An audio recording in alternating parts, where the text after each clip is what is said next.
This is the first pandemic caused by a coronavirus. The COVID-19 pandemic has changed the world forever. The future of work looks very different as companies, organizations, businesses, government entities look into how to best make business happen. In this documentary, I'm going to talk to some key experts from across the world to understand the future of work, the impact of an event like the pandemic, the impact of technology, and what does the future really hold for all of us when it comes to work. Learn about the emergence of remote work, the top career choices for the future, and what businesses must do to thrive. Join us on a journey to know everything about the future of work. Visit futureofworkmovie.com for more updates. Since the early ages, work has been a part of humanity. In fact, the first evidence of work has been seen through history. From early ages, over 5,000 years ago, workers are seen constructing the Great Pyramids. My name is Ian Khan, and I will be your guide through this journey to understanding the future of work. Well, let's fast forward a little and talk about the beginning of the first Industrial Revolution. The year was 1760 when the first Industrial Revolution is believed to have kicked off with the invention of the steam engine and an unlikely candidate, the cotton gin. The first Industrial Revolution lasted from the late 1700s to the mid 1800s and saw the industrialization of the textile manufacturing process. Steam engines and the cotton gin were the key reasons for this revolution. In this documentary, we predominantly will be covering the era of the Fourth Industrial Revolution, the period of industry that is believed to be occurring right now. Through a series of interviews with experts from across the world, people who can help us understand the future of work and, of course, where it's headed. So, with that, what is work? I think that's the question that we ought to be asking each of ourselves and thinking deeply about and probably actioning. What's fascinating to me as I think about this topic is the idea of the sort of 40-hour, 5-day work week with the 2-day weekend. It's such an old concept. I guess it's safe to say that we have come a long way in the last 150 years. We have gone from horse buggies to steam engines. We then went from steam engines to electricity and then to factory automation. And today we are living in the so-called era of the Fourth Industrial Revolution. What is not surprising is that many experts suggest that we are on the edge of embarking on the Fifth Industrial Revolution. I spoke with industry expert Josh Bersin. Josh is the creator of Bersin by Deloitte and is a global authority on people management, the future of work, and related areas. Well, to me, the last 1.5 years is an acceleration of a trend that was really already going on, going back to maybe 2008, which was the digitization of work, the use of AI and software and mobile apps and video and social networking and all of these strange disruptive technologies that have impacted everybody's job and everybody's companies. And before the pandemic, we were talking about overwork and email overload and well-being, but it was a little bit of a sideline. It wasn't the center of the topic. People were more worried about robots taking over jobs, which of course never happens. Every time a robot takes over a job, another job is created. But then the pandemic pretty much taught us that this digital stuff is much, much more powerful than we realized, and that people can work in any location and be very, very productive. And we don't have to put stigma about working at home or working remotely or working in another country. We can actually consider every person, regardless of where they are, part of the work experience. And then, of course, for the 70 to 75% of people who don't work behind a desk, there's a whole new era of productivity and health and well-being and communication tools for them that have been created now, or more and more are being created every day. So I think work is no longer a place, it's a thing you do. And sometimes there's a place involved, sometimes there's not a place involved. And I think that's now become very clear to every company. And anyway, so the pandemic really taught a lot of people a lot. The other thing I would say, about the future of work, in the early days of the conversation, it was all about the 45% of jobs that were going to be automated by AI. And, I was never really a big believer in that, because I've seen automation, in other parts of my career over many years. But basically what we now know is that automation creates jobs. It eliminates some work, but it creates new opportunities, new roles, higher value work. So we don't need to be worried about the robots taking jobs away from us. The future of work is much more of us using machines in new ways, giving up the more routine approaches to many, many things, and just taking advantage of the technology that's available. And that's a very positive thing for wages. It's a positive thing for job and careers and the way we live our lives. So I'm pretty positive about all the stuff that's been going on. So from where we were and where we are headed is becoming extremely interesting. As part of this documentary, I spoke with many others who you will have a chance to see shortly, in the hope of learning what can be and what the possibilities of the future are.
Now, the future of work is something that's constantly evolving, and a lot of different things are impacting the future of work. Some of these are technologies such as automation, robotics, Industry 4.0. All of these have an impact on the work we do.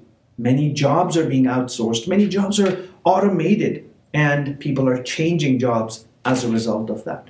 There's a constant augmentation of the workforce, which means we are seeing different roles evolve and many roles phase out with time.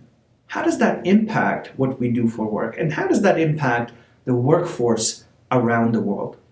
In different industries, from accounting to manufacturing, in different industries such as space exploration or medical sciences, every job is changing a little bit every single day.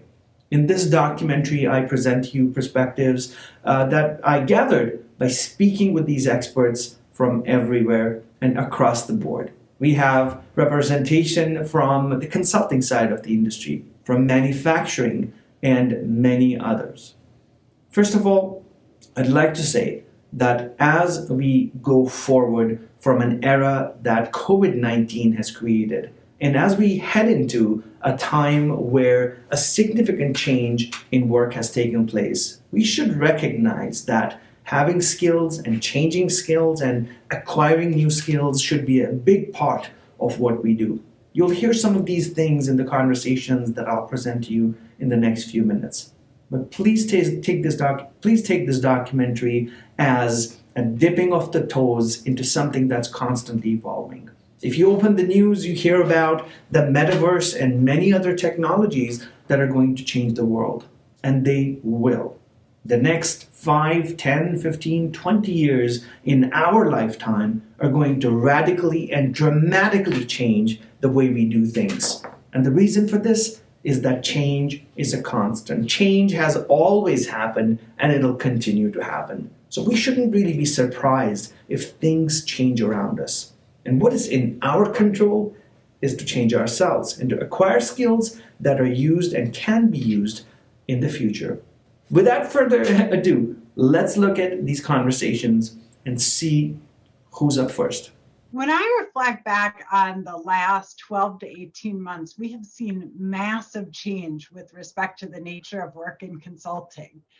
And the good news is, as I sit here today, I'm so optimistic about the future. And that's because I think our profession has demonstrated amazing resilience over the last 12, 18 months. If you and I had had this conversation a year ago, I think we would have had legitimate questions about how do you move a profession that is largely in person, sitting side by side with their teams and their clients each and every day, to 100% virtual by way of delivery of the services, hiring of new team members, onboarding of new team members, and the development of our teams. I think just like the rest of the economy, manufacturing has changed dramatically because of the pandemic. I think it's how we work. Majority of manufacturers stayed open throughout the height of closures and when the economy kind of came to a pause in the spring of 2020, most manufacturers remained open because, of course, they were part of this essential response. And not only the consumer goods we needed, the PPE, all of the other protective equipment, but everything we need to live our lives. And so manufacturing remained open, but how we worked was different. So, of course, production teams needed to be on the floor, but those who could be remote, companies made a really concerted effort to use new technology to allow some of their workforce to be remote so that they were able to keep those who had to be in on the production floor safe. And so I think the adoption of technology of remote work really accelerated in manufacturing, just like it did throughout most of the economy. One of our biggest challenges in the sector is this antiquated idea of manufacturing. I think people have this, we go out and do research on this and people have this idea of like, it's a B-roll from the 50s, 60s, 70s, whatever your generation is, what seemed like old movie B-roll in your mind, and that it was very manual, and manufacturing is hardly that anymore today. And it is very automated. It has a lot of technology and it has people working alongside the technology, the automation that has come on to make us be more productive, that replaces tasks, not jobs. And that is what has truly, I think, accelerated in the last several years. COVID was interesting. We weren't sure at the beginning if more automation was going to be invested in because of COVID, because of the physical distancing. And yet what we found is projects that were already online continue to pace. I think the onboarding of new technology is a tremendous benefit to our older workers, our more mature and skilled workers. Let's face it, it's going to allow people to stay in the workforce longer. I have tons of stories and examples of companies that have brought on new technology that's allowed an older worker to be able to continue in their job because now they're operating the machinery, not actually doing something themselves. Older workers are able to then engage the millennials and the Gen Zs with some of the ways that things are done, the unwritten rules, the things that you learn just through experience. And that is strengthening. So what we've seen through our research at the Manufacturing Institute is that workers are actually able to stay longer because of the new technologies. And companies are constantly, education is not a destination. It is an ongoing process in careers today, particularly in manufacturing. Our technology is evolving annually. Every year, there's new things coming on, new ways to do things that are faster, better, stronger, but also more efficient so that we can keep production here. we always had this mentality of, I want this person who's a direct report to me to be at headquarters so that I can see them, I can be with them every day. I fundamentally changed my opinion about that. Having you have to go to an office 8 to 5 every day, 5 days a week, I think those days are long gone. The idea of the sort of 40-hour 5-day work week with the 2-day weekend, it's such an old concept. The genesis of that has so much to do with, our lives in the agricultural world, has some religious connotations. There's a whole range of reasons that in a very diverse and world and progressive world are probably not that relevant anymore. Well, to me, the last 1.5 years is an acceleration of a trend that was really already going on, going back to maybe 2008, which was the digitization of work, the use of AI and software and mobile apps and video and social networking. But then the pandemic pretty much taught us that this digital stuff is much, much more powerful than we realize, and that people can work in any location and be very, very productive. Probably for the first 30 to 60 days, many companies were paralyzed. And then we realized that this pandemic was going to last longer than originally thought. And so people started looking at the white space and understanding what can we really do differently. Probably the first thing that happened was the embrace of technology. The companies that were farther along their technology roadmap were the first to start moving again. And by that, I mean they had Teams in place, they had Zoom in place, they had Miro, they had other tools that allowed their workers and vendors to work collaboratively through technology. We first look at the past. We look at what the future of work was in the past and how work was done in the past. We're not going to go too deep into history, but getting some perspective on how things were done will really help go forward. I've spent the last 1.5 years finding the best talent I could find wherever they live and hire them wherever they are.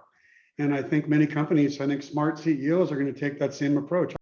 There are many technologies that are out there today that are ways that teams can spend time together and interact as teams and share content with each other in a meaningful way. One of the things that I think has shifted most dramatically is the use of video conferencing. And so we and our clients have the capability to use it at this level for a significant period of time. But in many companies, it just wasn't the norm. Whereas today, it is much more the norm. And I think what we're finding is that through these capabilities, we actually can collaborate together really well. And so that means we've got more choices with respect to when we need to be in person and when we can be virtual, which I think is wonderful. The nature of work is changing. Americans, for example, North Americans are increasingly freelancing, right? They're not even part of an organization. The data is quite remarkable. It's now in the 35, almost 40% of Americans are freelancing. So work has always evolved. Let's recognize that. This is the idea that a job that you were doing today might not be relevant in 5 years is not necessarily a new concept. What we can say, though, is the frequency and the velocity by which the workforce is changing is different than it was in previous generations and previous centuries. What is the biggest risk to enterprises today? My answer is sometimes surprising. My answer is relevancy. Because the ability for that sort of startup to enter your space and effectively destroy your business in a short amount of time is higher than it's ever been. So you got to be continuing to reinvent and rethink. I think work is no longer a place. It's a thing you do. And sometimes there's a place involved, sometimes there's not a place involved. And I think that's now become very clear to every company. One of the big changes, Ian, that I've seen in the workforce in my career, and I'm in my mid-60s, is if you go back to, the 70s and the 80s, work was all about conforming. you're going to be like everybody else. And the more you can be like everybody else, the better you're going to perform in your career, because the company is expecting conformity. We talk about the future of work, but I really think it's the now of work.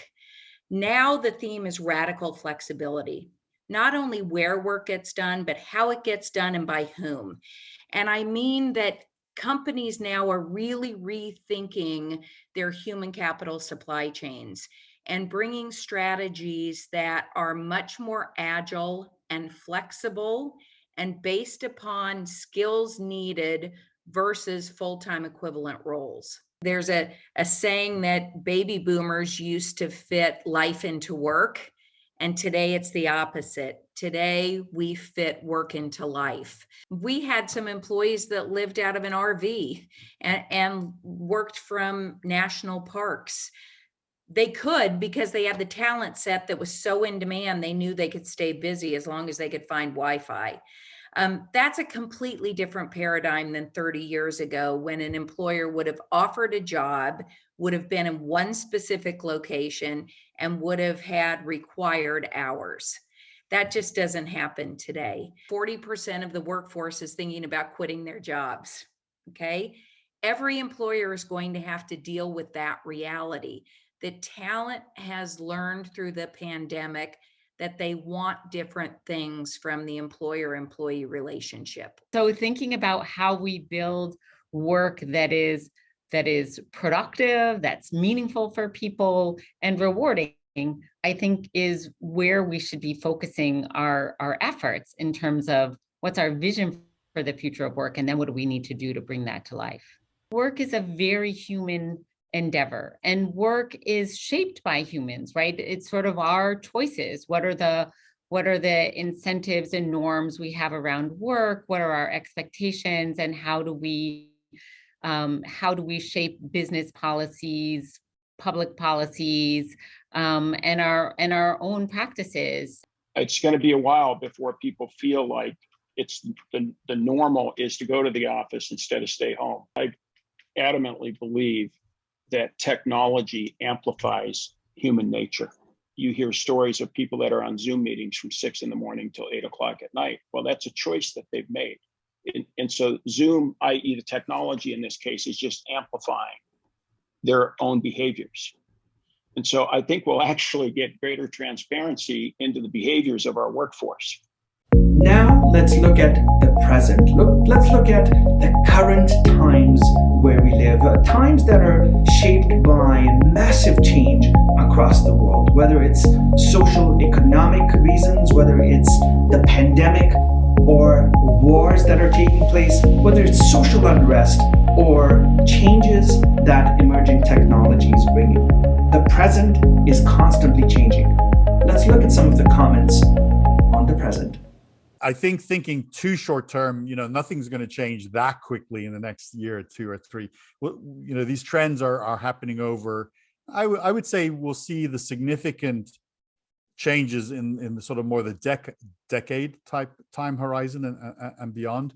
There's no doubt that remote working is here to stay, working from home, or WFX, working from anywhere, is sort of the new mantra. The cost of working has been enormous to mental health, of course, physical health. There's still a lot of danger to a lot of jobs. People aren't satisfied. People aren't happy a lot. So, how we design and deliver working really does ultimately reflect on whether we are happier as humans. 99% of employees want to do the right thing. They want to be successful. They want to get promoted. They want to get a raise. They want to help their peers. So just because somebody maybe couldn't come into the office or is working at home for their own choice doesn't mean they're not doing the job. We're in a very tight labor market, and it's getting worse. So it isn't really so much of a choice anymore. It's really a decision of how much flexibility you want to offer people. And if you do it in a trusted way where the employees feel that they are trusted and not monitored and micromanaged, they'll abide by the policies and usually do a great job. So how do we think about different structures that would encourage companies to engage people in the work? It's something technology companies use regularly, right? They have, ways that they give people equity in the firm and that sort of thing. So can we think about different ways to sort of expand that so that there's sort of more of a shared stake in the success of different kinds of enterprises? But I do see a trend of people trying to take less of a atomized view of work and more of a holistic view of sort of how do we design work for people again and not think of people and robots as being the same. I thought this change that we have gone through would have happened many years ago, because the inefficiencies of going to an airport and climbing on a plane and all the time lost getting from to and from places, the commute time, it can be so much more productive with all of the technology that exists and is ever changing now. Even one issue that I see for the future is how do you deal with balancing isolation and yet keeping an engaged and productive workforce? Innovations are also accelerating, and when innovations converge and have societal impact, that progress is deflationary. That's why we all walk around with billion-dollar computers in our pockets today, called smartphones. What some people are referring to as return to work is actually going to be more difficult than the abrupt change that we all faced when we left work to go to our virtual space. The shift in March, we all had no choice. It was sort of like abandoned ship. You had to get into the life rafts. You had to go home and you had to figure out how to work from home. And we all did that. This is different. Now we're all coming back voluntarily, and each person is going to have different views on what they are willing to do in this volunteer world coming back. Challenges. There are countless challenges when it comes to the future of work. We have to observe and record and see what are these challenges and how can we overcome them. Every industry has some challenges. Some industries have challenges of not being able to attract the right talent. Some have the challenge of not being able to produce goods and equipment. Some have other challenges such as not being able to grow. Let's look at some of the challenges that we face right now because of the changes to the future of work. So if we look 3 to 5 years from now, we will have experienced greater advancements in artificial intelligence and machine learning, advancements in edge computing, 5G networks, having sensors everywhere. And so while I think that we will reflect on the massive amount of change that happened in the last year and a half, I think it's just the beginning of this rapid pace of change and how technology changes how we all live. In sort of the decade ahead of us, I think we're going to see significantly more freelancers. If we're at 40% now, could we see 60% of the workforce being in the sort of freelance economy? It's possible. For a long time now, it's become clear that people are having several different types of jobs. What we're now going to see are people that may have been a lawyer until they were 28, and then at 29 they become a software engineer, and maybe by the time they're in their 40s they decide to be an actor, perhaps. So this idea that we'll have multiple jobs is going to be much more common. So your job may be going away, or you could feel that it's in less demand and you could feel at risk. So if you are looking at that thing that excites you, that next interesting job, be learning for it. What kind of jobs will be opened up as a result of maybe cryptocurrency or blockchain, right? What kind of jobs will be required in a world of increasing use of artificial intelligence? Yeah, AI is going to displace workers, but it's also going to create work. But basically what we now know is that automation creates jobs. It eliminates some work, but it creates new opportunities, new roles, higher value work. So we don't need to be worried about the robots taking jobs away from us. The future of work is much more of us using machines in new ways, giving up the more routine approaches to many, many things, and just taking advantage of the technology that's available. And so one of the things that's going on in the future of work is accommodating the individuality of each worker and finding ways to embrace that and support that, despite the fact that the work has to get done and the company has to move ahead. I believe it's a balance that we need going forward. We'll have great tools to enable our work, but we still need human connection. We still need collaboration. We still need to bring judgment and empathy to the work we do, I think, to create the best solutions moving forward. I mean, at our organization, we talk about building what we call the power of human competencies, which are things like creativity, radical listening, communication, empathy. All of those talents are things that will become more and more important as we need to work together as humans in concert with the technology that enables our job. We know that the manufacturing companies are investing in their workers and doing so because they know that when they have a higher skilled job that they need to fill, their best applicants are going to be their own workforce that they raise up through new upskilling. And so I think we need to have a mind shift. It's no longer you have one job your whole career, even if you stay with one company. It's that you're continually evolving through education, through upskilling, and the sky's the limit. So I think skills will become even more essential than just having people. You need people with the right skills, and we need to change our mindset around that. And I think what we'll see is more innovation and more excitement. What I see today coming to life for the future, using AR and VR as a daily occurrence. It's not a video game. It is actually part of your job. And that, I think, is going to be really exciting to this next generation coming up. I'm going to hopefully be one of those people that tries to stay in an environment where we kind of have a remote first mentality. And it has a lot to do with hiring the best talent and using technologies like Zoom in order to optimize, the interactions with people, not having to show up in an office. And then building a model where we will have shared workspace where needed in cities where we have a few people that can work together, teams that need to spend time together. Now that there's greater comfort with using remote workers, I think we will see a normalization or maybe a harmonization of global wage scales for certain white collar work. I'm going to say we're out of the woods as it relates to significant pandemic exposure, well beyond just COVID-19, but other pandemics, et cetera. In 2 years, you could probably see a much greater return to the work, to the cities and to the office buildings. Those companies that decide to harness the power of knowledge that exists beyond what they've thought of as their 4 traditional walls, that's who's going to win.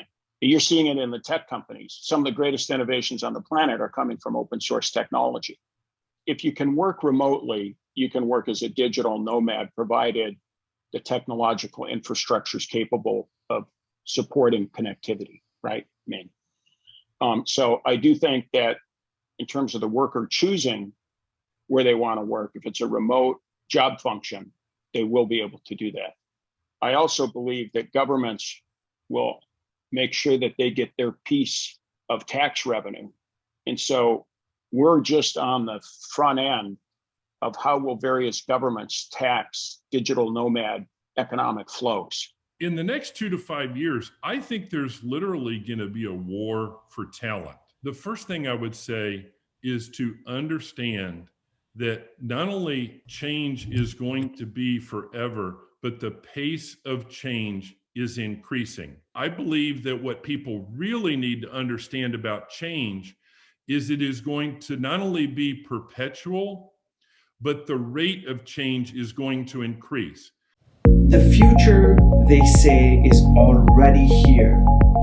Foresight experts and futurists talk about many things that emerging technology will change, social and political changes will change, and how we can shape the future to foresight. Now, the future is also something we can act towards by proactively doing things that can help us get where we need to be in the future. Here are some of the observations that our esteemed list of guests West has when it comes to the future. If you don't have an abundance of curiosity and a willingness to dig in and learn, you're not going to be able to keep that step ahead that you need to be able to keep. If we're going to work from anywhere, or even, even at the minimum, work from home, we have to have good connectivity. The emergence of 5th generation of cellular, which is really a game changer. Once that is deployed in a saturated way in our urban environment, our flexibility of where we work and how we work and what we work on is going to change. What we do is changing. Technology is shaping the human experience, right? We want more digitalization. We want more online access to services and products. We want them delivered. And so we are encouraging sort of a delivery infrastructure, which is creating opportunity, and plus, the jobs in the gig economy, of course. Learning is essential to business success. The most successful companies are learning all the time. They're learning how to be better at what they do today. They're learning how to add value in unique ways. They're learning what the customers want next.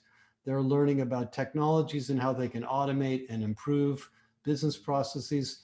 So if you're not learning as a company, you're probably falling behind. You can look at management in two ways. Number one, get the job done, hit your numbers, and you'll be rewarded. Number two, take care of the people, grow the people, build the people for the rest of the organization. And I think more and more companies are pushing to the second, where the role of management isn't just to execute, but also to build people's skills and capabilities so they can be better capable of doing new things inside the company. And those are the companies that have been around a long time and last different business cycles. They're learning organizations. I'm in my 60s and I have no problem learning about new technology. I grew up with, kind of pre-PC days. I think most older people are just as happy to learn about technology as young people, but they might need a little more help. They didn't grow up with social networks. They didn't grow up with mobile phones their whole life, and they might be intimidated, but they'll pick it up. I think the real sort of message to older workers is, number one, take the time to learn about the tools at work. Get your human resources or people organization to think more creatively about the engagement model with talent, because no longer will every person delivering value to the organization be an employee. It might be a freelancer. It might be a gig worker that works for another organization and receives benefits from that organization. There will be many ways that you build out your talent fabric, and the people organization of these companies needs to be ready for that. I would advise young people to really kind of have a breadth of sort of disciplines that they're at least have some passing familiarity with. Certainly find the one that you really like and dive into that. But I think having sort of this breadth of vision and not pigeonholing yourself too quickly. As a leader, I've lived with this notion that it's, I call it, you have to let people work when they need to work and do whatever else they need to do whenever else they need to do it. And I've been doing this for years. If when you have kids, they have things they need to do in the afternoon. It's around achievement. It's not when you do it, but the completion of the achievement. What I'm doing is I'm fractionalizing what most companies would say is their most valuable asset, which is human capital.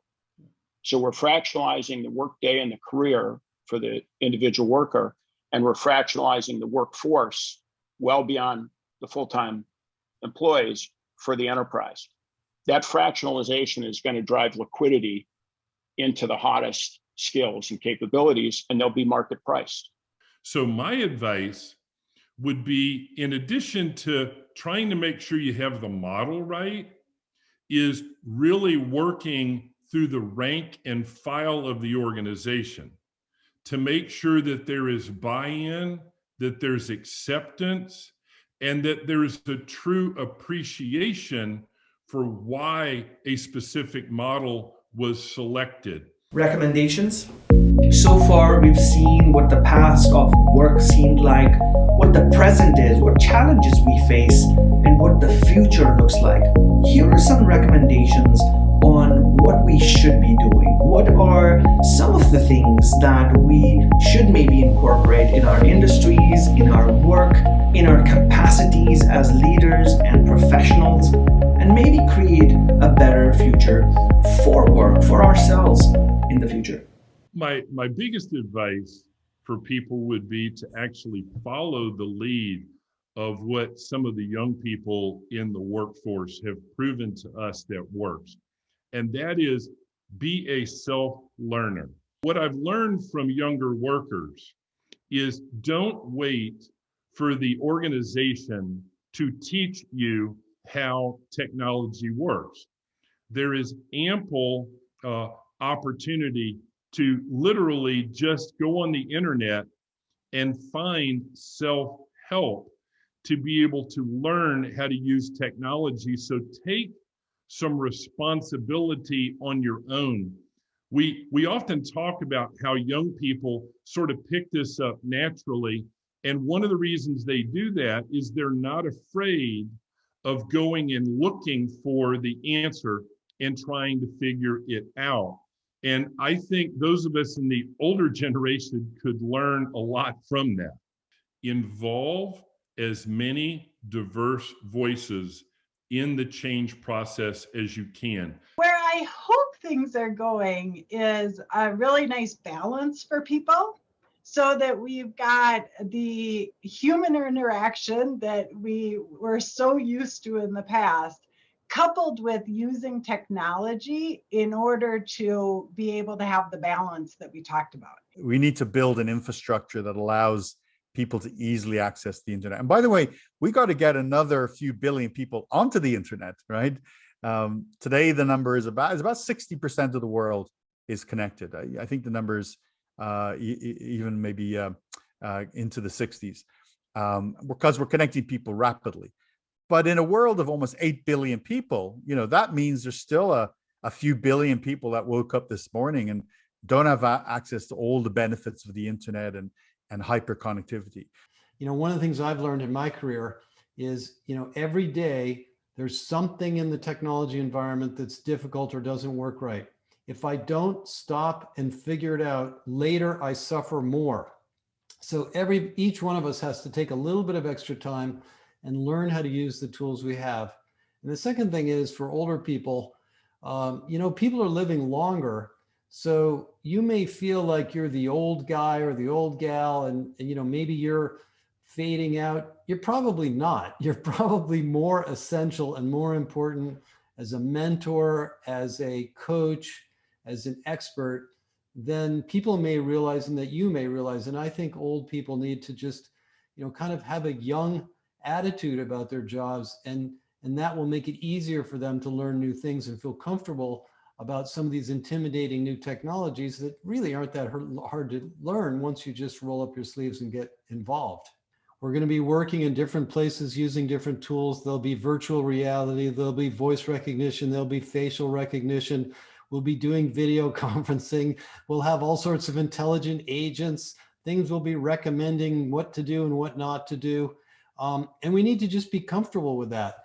And you don't have to be a software engineer to be comfortable with tools. 90% of the jobs in the economy today are service jobs.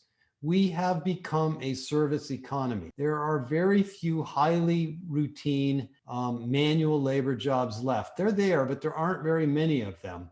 And what that means is that employers are beginning to realize and need to realize that the way they treat people and the quality of the work experience and the quality of the jobs is essential to their success as a company.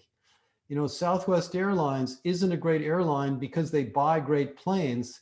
They're a great airline because people love working there.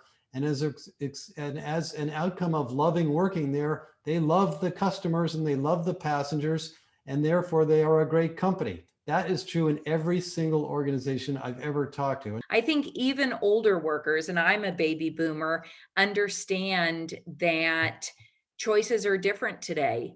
And even the baby boomers don't want to return to the office 9 to 5 anymore. So we need to bring an attitude of change. We need to embrace that. We need to learn, and we need to have a commitment to learning moving forward. I guess it's the same advice everybody sort of says, is sort of, learn a bunch of things and then find the thing that really, really works for you. So here we are again, back where we started, trying to understand what is the future of work. It doesn't matter who you are and what you do for work. Maybe you work in an office, or you're an independent architect or an accountant, or maybe you work in a factory, in operations or manufacturing. Perhaps your work takes you closer to the younger generations. Or you maybe work in the hospitality industry. Maybe you're a chef or a cook. No matter who you are, what you do, what work you perform, what activities you do that you call work, the future is changing for all of us.